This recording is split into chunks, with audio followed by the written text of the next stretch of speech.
See, this is a grammatically correct answer. There is no any grammatical mistakes in these sentences. But does that mean that you will achieve band 7 when you write in this way? Hello, welcome to this channel.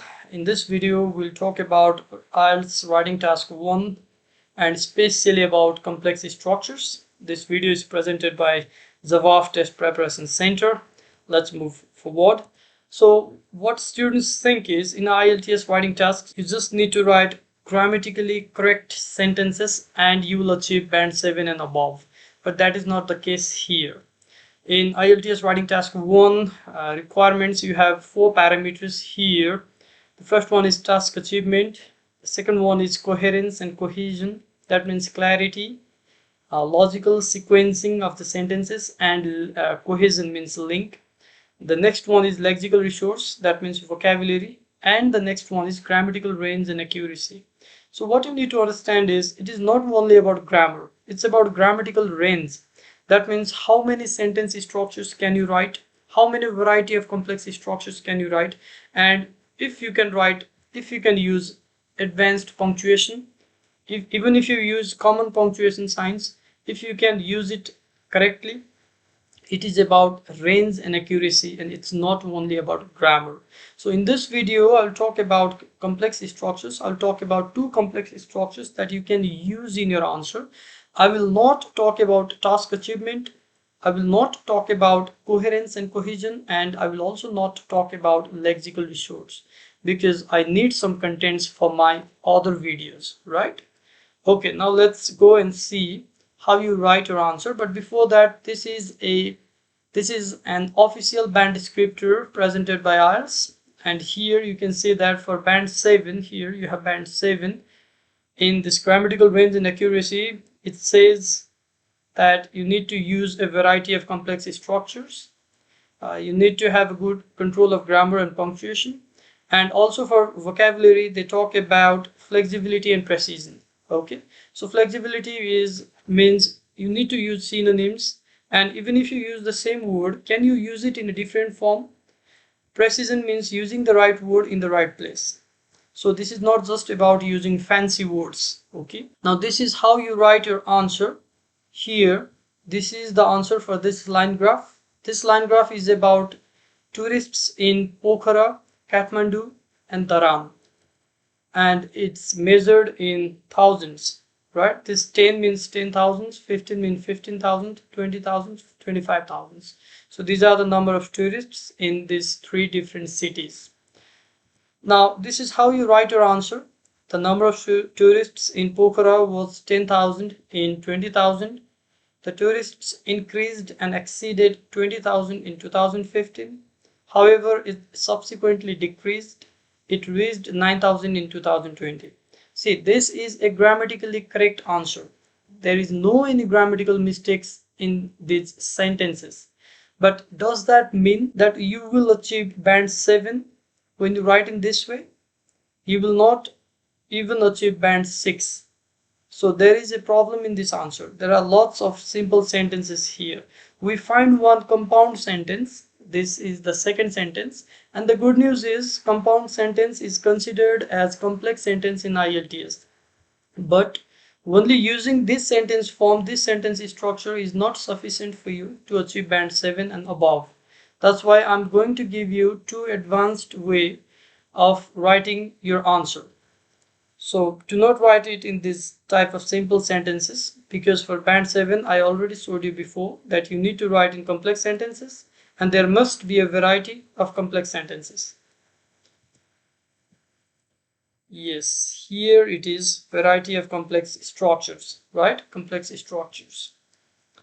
Okay, now I will show you one structure, and that is followed by structure. So here what we do is we talk about the trend and we connect another trend with the conjunction, the coordinating conjunction followed by a sharp decline. Now let's see here. The number of tourists in Pokhara, this is Pokhara, stood at 10,000 in 2000, that means the date. The figure increased dramatically and exceeded 20,000 in 2015, followed by a sharp decline in 2020. to just below 10,000. See, followed by means what happens after this? What happens after 2015, right? So there is a great contrast. See, here it is a rise and here it is a fall. So there is a transition formed here. So you take this reference point, you talk till this point, and after that you talk about this point 2020 and connect these two trends with the word followed by. This is not that difficult. Now you can pause the video and take some time to read this sentence. Now the next one is before structure. Let's see, before structure. This is also the same thing, just written in a different word, before declining sharply. So what does this sentence say? It says that it increased before declining, right? For example, in this case, you can say it decreased till 2015 before inclining rapidly till 2020. This is the same thing, but there is one difference here. The difference is after using followed by structure, you need to use a noun form, decline. Here it appears as a noun form. But after using before structure, you need to use a verb form, declining sharply, right? It's verb form, verb plus adverb. Here, the same thing becomes adjective plus noun. So this is only the difference. Now let's go to another city, and that's Dharan. Here we have, so there was 5,000 people, 5,000 tourists in 2000, and after that we see a slight decline till 2005, and after that we see a rapid inclination. So how do we write it in a followed by structure?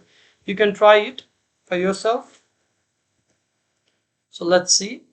Here we have an answer in followed by structure. The figure dropped, so we talked about this one. Here we use the word stood at. This is a bit advanced verb. I don't want you to use verbs like was.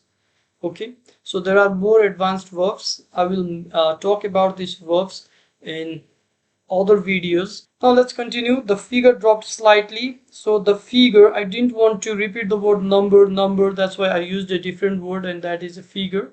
The figure dropped slightly to about 4,000 in 2005, followed by, so what happens after this? It increased, right? So followed by a sharp increase till this point, sharp rise in 2015 to about 10,000.